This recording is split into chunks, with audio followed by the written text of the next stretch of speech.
Şurası. Burası arka mı? Burası mı? Yok, ben sonra değil. Kullandım.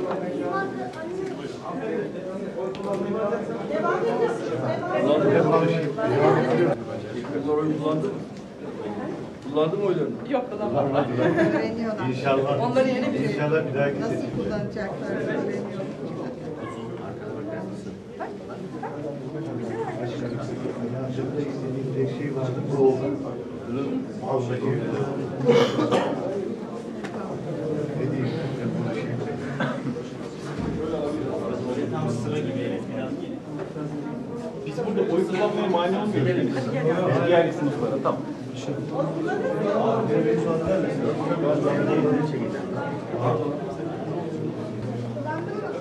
Hoş bulduk.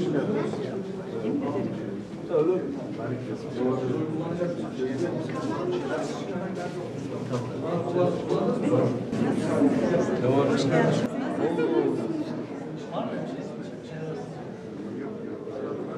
Teşekkür ederim.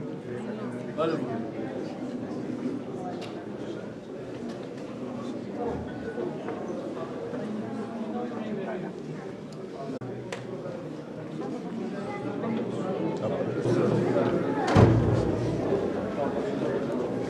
Buyurun.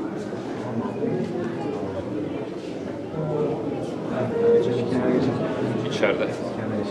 İçeride solda.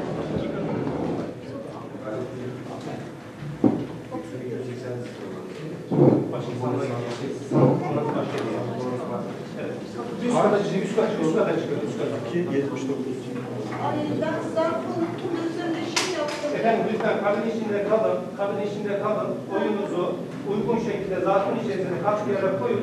Ama zarfa ben her şeyi yaptım ya şöyle bastım. Efendim hiç fark etmiyor. Siz şu anda mahkeme alandasınız. Oyunuzu kullanın, zarfın içine koyun, katlayın, bize getirin lütfen.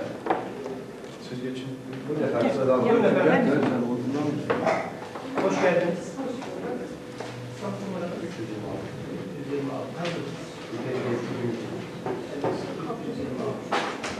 Hayırlı olsun. Kolay gelsin.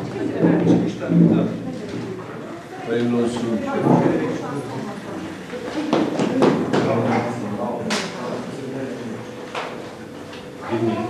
Nereye verelim?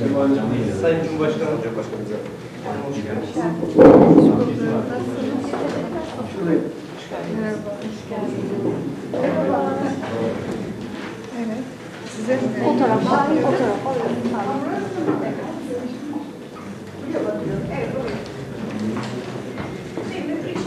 Bu sene. Ha, içeride. Evet efendim. Buyurun. 22 numara. Hoş geldiniz tekrar.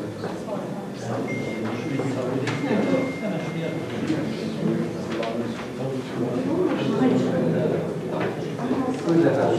Hayırlı olsun. Hoş geldiniz.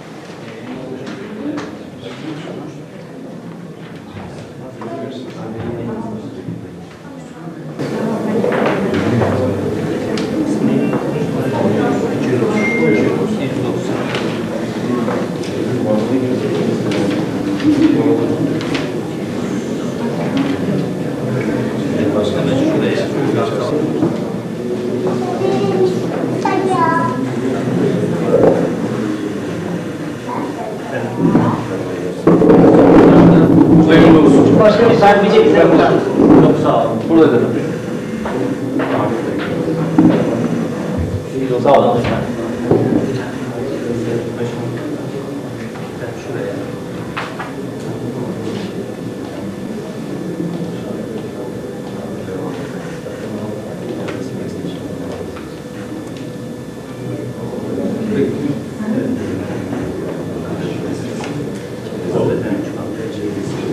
Hayırlı olsun.